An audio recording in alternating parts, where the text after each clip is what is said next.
안녕하십니까, 송강입니다. 이 시간에는 태자가 이제 성을 나와서 수행자의 길로 나아가는 부분을 설명드리겠습니다. 태자는 한밤중에 성을 나서죠. 앞에서 설명드렸다시피 한밤중에 다른 사람들이 잠들어 있는 거기에서 출가를 기행을 합니다. 그리고 성을 나와서 밤을 새워서 성으로부터 멀리 떨어진 곳까지 말을 달래서 아노마강이라고 하는 강가까지 가서야 멈춥니다. 그리고는 그 태자의 상징인 그 보관, 태자관이라든지 혹은 그 머리를 묶었던 보배구슬이라든지 이런 것들을 풀어서 시종, 따라왔던 시종 찬다카에게 주면서 돌아가서 부왕에게 다음과 같이 말씀을 전해 올리라고 그럽니다. 부왕이시여, 제가 이제 출가한 것은 어떤 사람의 속임을 받거나 노여움과 원한으로 인한 것이 아니며 또한 재물과 권력과 복록이 져서 이를 구하고자 함도 아니며 천상에 나기 위하여 부왕의 슬안을 떠나는 것도 아니옵니다. 저는 세속적인 욕망이 없사오며 오직 일체 중생들이 어둡고 미혹하여 삿된 길에서 헤매이며 괴로워하는 것을 보고 광명이 되어서 고통을 구제하고자 함이오며 세간을 이익케 하는 법을 찾고자 출가했습니다. 이렇게 즐겨 출가함을 아시고 부디 근심을 거두소서. 그러므로 저는 반드시 무상정득 정각을 정득하여 부왕을 뵙겠습니다. 그래서 이제 무상정득 정각이라 하는 것은 흔히 우리가 이제 그 원어대로 하면은 안욕따라 삼약삼볼이라고 경전에서 표현되고 있죠.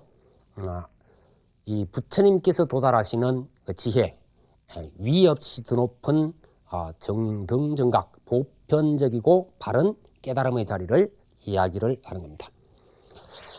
이렇게 이제 그 부왕에게 전할 말을 이야기하고 다시 몸에 걸치고 있던 영락이라든지 여러 가지 보배 장식을 벗어서 마하프라자파티 양육을 해주신 어머니죠. 왕비하고 야쇼다라 태자비에게 전하면서 역시 위로의 말을 전하라고 타일렀습니다. 그리고 태자는 차고 있던 보금으로 자신의 머리카락을 자르고 수염을 깎은 뒤에 마침 숲에서 만난 사냥꾼, 이 사냥꾼도 이제 사실 정거천신이 변화를 해서 나타난 것으로 경전에서는 되고 있습니다만은 뭐 숲속에 사냥꾼들 많으니까 아마 그 사냥꾼이 걸치고 있던 이런 여러 가지 천 조각으로 만든 옷, 그걸 이제 나중에 가사라고 그럽니다만은 이걸 이제 바꿔서 누더기와 바꾸어 입습니다. 자기의 옷을 벗어줘 버리고 뭐 사냥꾼은 횡재하는 거죠. 그렇게 좋은 옷을 주겠다 그러니 당장 이제 바꿔 입는 건데, 그리고는 다음과 같이 태자는 스스로 이야기를 합니다. 나는 이제 비로소 진정한 출가를 하였다. 그때 따라온 찬다카가 계속 같이 머물겠다고 하지만은 돌아가라 그러니까 이와 같이 마지막으로 간청을 하게 됩니다. 태자시여, 어찌 태자님을 떠나서 궁으로 돌아가겠나이까? 그럴 수 없습니다. 태자께서 이미 늙으신 부왕을 배반하고 출가하시면 합당치 않으며 낳아주신 그 부모에게 효성으로 공양하는 것보다 더 낫고 뛰어난 묘법은 있을 수 없습니다. 또한 마하프라자파티 왕비를 떠나는 것은 양육의 은혜를 저버리는 것이 되며 태자비께서도 정결한 여자로서 모든 덕이 부족하오니 역시 버리거나 떠남이 합당치 않습니다. 뿐만 아니라 태자께서 이제 일체 카필라성의 권속들을 버리시는 것도 역시 합당치 않습니다. 태자께서 이미 모두에게 대자비를 행하고 항상 부드러운 말로 중생을 달래고 위로하셨는데 이제 모든 친척을 버리시면 옳은 일이 아닙니다. 이런 까닭에 태자께서는 집으로 돌아가 즐거운 생활을 계속하소서. 이 찬다카 입을 통해서 나오는 이 부분은 우리가 일반적으로 가지고 있는 관념의 세계죠. 사실 그 이제 뭐 저 개인적인 이야기라서 좀 못합니다만 제가 출가하라고 할 때 어느 부모님인들 기대가 없습니까? 당신의 아들에 대한 기대 같은 것도 있고 바램도 있고 여러 가지가 있죠. 그래서 뭐 각가지로 이야기하고 뭐 너 때문에 얼마나 고생했고 뭐 등등의 이야기가 굉장히 나오기 마련입니다. 이 참 이 세속적인 이 관념에서 출가라고 하는 것은 대단히 그 어려운 부분입니다. 예컨대 그 신심이 돈독하다고 하는 불자님들이 그 이제 저희들에게 흔히 하는 이야기가 아이고 스님은 참 이게 출가하셔서 그렇게 계시니까 얼마나 좋으십니까? 그래서 아이고 출가가 좋다고 생각됩니까? 그러면 아이고 출가보다 더 좋은 게 뭐 있습니까? 스님 생활하는 것보다 더 좋은 게 뭐 있습니까? 그렇게 보통 이야기한단 말이에요. 그래서 저도 이제 직접 그 경험했던 일인데 어느 신도는 이제 하도 이제 그 초청을 해서 아주 옛날 이야기입니다만 초청을 해서 한번 갔더니 또 그런 이야기를 하세요. 근데 그 집에 마침 이 꼬마 손자들이 꽤 많이 있었어요. 그래서 아이고 뭐 보살님 손자들도 많은데 그 하나의 그냥 출가시키면 좋겠습니다. 그랬더니 당장 눈꼬리가 옆으로 돌아가고 표정이 확 달라지더라고요. 이 자기의 입장이 되면은 바로 이 일반적인 관념으로 볼 수 없다는 겁니다. 어느 아내가 자기 남편 출가하겠다는데 좋아할 사람이 있으며 어느 부모가 자기 아들 집 나가서 출가하겠다는데 좋아할 사람이 아무도 없습니다. 이 일반적인 관념이라는 것은 대단히 이것은 출가하려고 마음먹은 사람에게는 어떤 점에 있어서 철벽과도 같은 그런 그 무게를 지닙니다.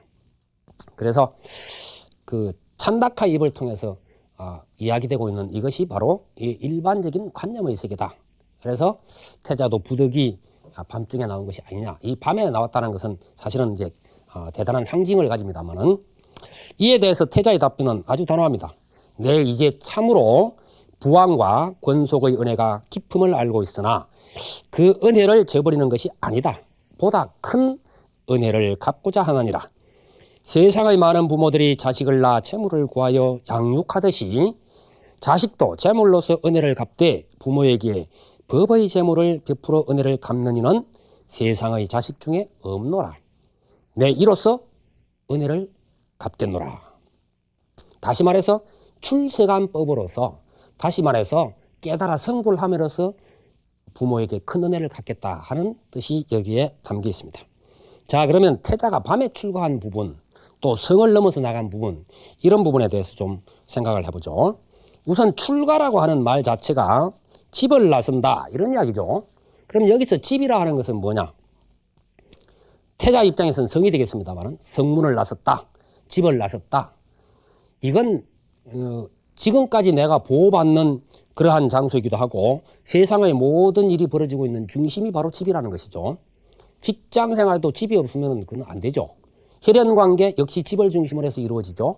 지연관계도 역시 집을 비롯해서 이루어집니다. 모든 사회적인 생활이 이 집이라고 하는 보호장치를 통해서 그 속에서 이루어지는 겁니다. 이 보호장치는 한편으로는 여러 가지로 출가 입장에서 보면은 얽매임도 되는 겁니다. 그래서 그러한 얽매임, 집착 이런 것으로부터 벗어나는 것을 출가 그러죠. 그래서 태자가 성을 나서는 것도 결국 자기에게 부과되어 있는 여러 가지 일들, 또 태자로서 가지는 그러한 권력, 이런 것들, 보호장치를 전부 다 버리고 그야말로 황야에 홀로 서는 듯한 그러한 입장이 되어지는 것을 이야기를 하는 것이죠. 사실 그 태자 입장에서 보면은 카필라 성이라는 것은 태자의 미래요, 그 인생 그 자체라고 봐야 옳은 겁니다. 그래서 이미 정해져 있는 이 틀을 깨는 것이 바로 출가이다 이런 것이죠. 그런데 이제 출가라고 하는 것이 단순히 이 틀에서 벗어나는 것만을 이야기하는 것이냐? 그렇지는 않다는 것이죠. 그래서 밤중에 출가했다고 하는 이 상징이 바로 출가에 있어서 또 다른 중요한 부분을 설명하고 있다 이런 이야기입니다. 밤이라는 것은 어둠이죠.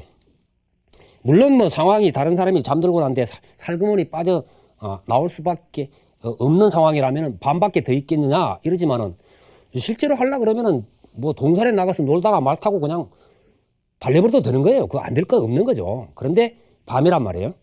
이 밤이라 하는 것은 결국 어둠의 세계다. 다시 말해서 번뇌망상의 세계요, 우리가 흔히 이야기하는 미혹의 세계다, 무명의 세계다 그런 것이죠. 그래서 이 무명의 틀을 깬다 하는 것이 출가에 있어서 가장 중요한 부분이다.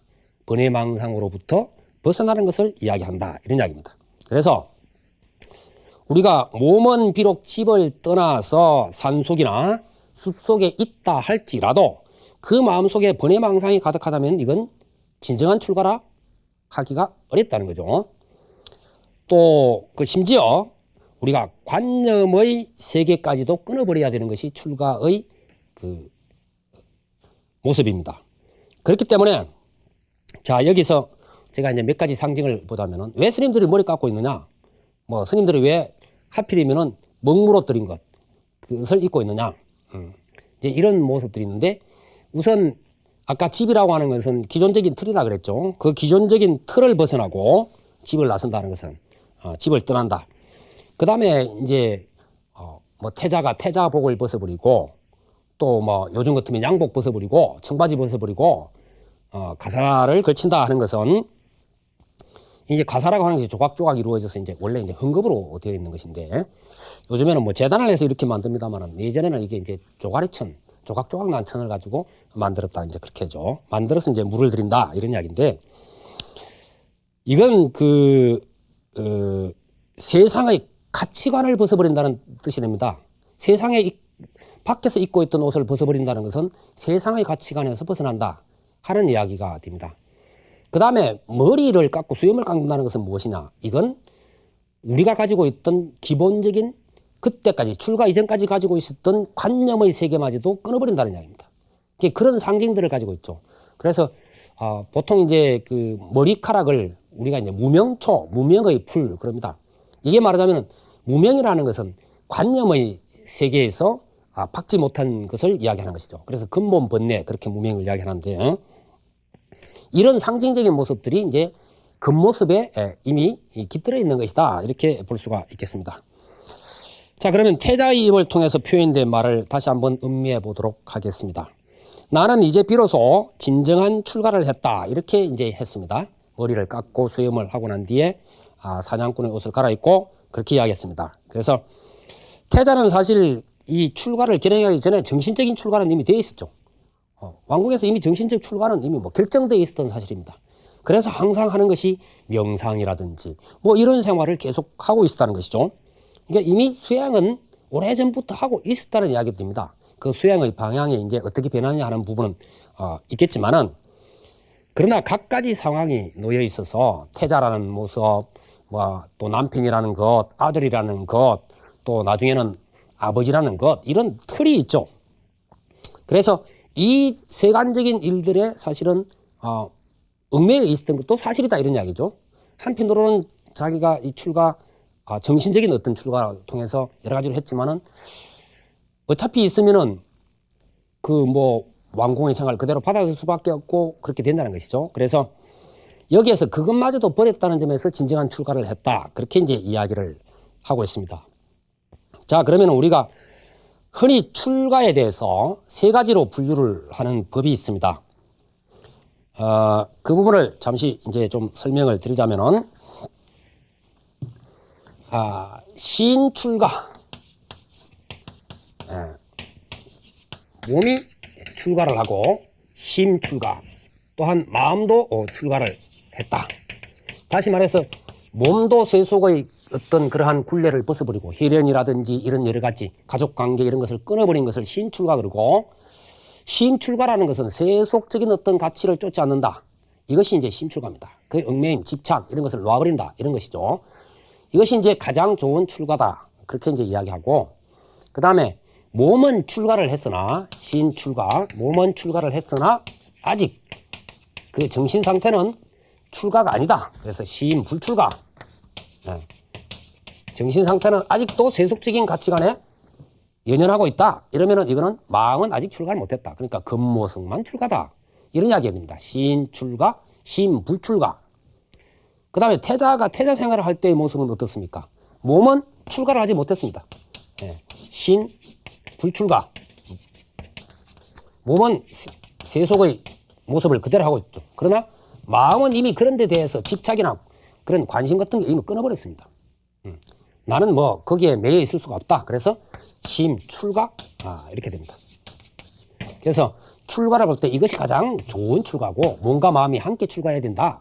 이렇게 이제 보통 이야기를 하고 그게 안 될 때 어떤 것을 더 우위에 두느냐. 몸은 비록 출가를 못해도 그 정신세계가 출가한 사람, 집착에서 벗어난 사람 이것을 더 우위에 둡니다. 그 다음에 겉모습만 출가를 했고 마음은 역시 세속적인데 여러 가지로 얽매여 있다. 그러면 이거는 뭐예요? 마음 출가보다 더 못하다는 거예요. 그래서 우리가 출가는 모름지기 이 부분을 이야기한다. 몸도 출가를 하고 그 마음도 세속적인 것들에서부터 벗어났을 때 그것을 출가라 한다. 그렇게 이제 이야기를 하는 것이다. 이렇게 이제 볼 수가 있습니다. 그 태자와 찬다카가 마지막으로 나누는 대화에서 우리는 여러 가지 은혜라든지 효도 이런 부분에 대한 언급이 있습니다. 이제 이 부분에 대해서 그러면 출가한 사람들은 어떻게 해야 되느냐? 만약에 출가한 사람이 도를 깨닫지 못하고 철저한 수행을 하지 않고 세속 사람들이 하는 그러한 행위를 계속한다면은 여기에서 네 가지의 은혜를 저버리는 결과가 된다고 그렇게 이야기합니다. 첫째, 자 부처님의 제자로 들어왔고 또 지금 은사스님이 계신단 말이에요. 스승님이 나를 거두신 스승님이 계시는데 바로 부처님과 스승님에 대한 은혜를 저버린 결과다. 두 번째, 부모님이 출가할 직전까지 부모님의 보살핌 속에서 성장했다, 생육했다. 양육의 은혜를 저버렸다. 부모님의 은혜를 저버렸다. 세 번째, 내가 출가하기 직전까지 성장하면서 여러 가지 나를 보살펴 준 사랑하는 이들이 있습니다. 그것이 꼭 애인이 아니라도 꼭 아내가 아니라도 그런 이들이 있습니다. 바로 그 수많은 사람들의 사랑을 저버린 것이다. 그 은혜에 대해서 저버렸다. 네 번째, 시주자에 대한 은혜를 저버린 것이다. 다시 말해서 이제 절에 신도님들이 여러 가지로 참 뭐 이렇게 절에 와서 불공도 드리고 보시도 하고 뭐 이러죠. 그분들에 대한 은혜마저도 저버린 것이 된다. 그래서 이런 부분을 생각하면은 이거 참 이 인과라고 하는 것은 무시무시한 것입니다. 일반 세속에 살면서 허튼 짓거리 하는 것보다도 출가한 입장에서 수행에 정진하지 아니하고 도를 깨닫지 못한다 하는 것은 옛 스님들의 그래 이건 제 이야기 아닙니다. 옛 분들의 글 속에서 바로 이 무시무시한 인과를 이야기하고 있습니다. 네 가지 은혜를 저버렸으니 이건 있을 수가 없다는 거죠. 그래서 모름지기 우리가 정진해야 된다 이런 이야기인데 뭐 이건 제가 이제 다른 분들에게 하는 얘기가 아니라 사실은 제 스스로가 항상 제 자신을 다잡기 위한 저도 이 참 허물이 많은 사람이라 다잡기 위한 제 스스로의 경책이다.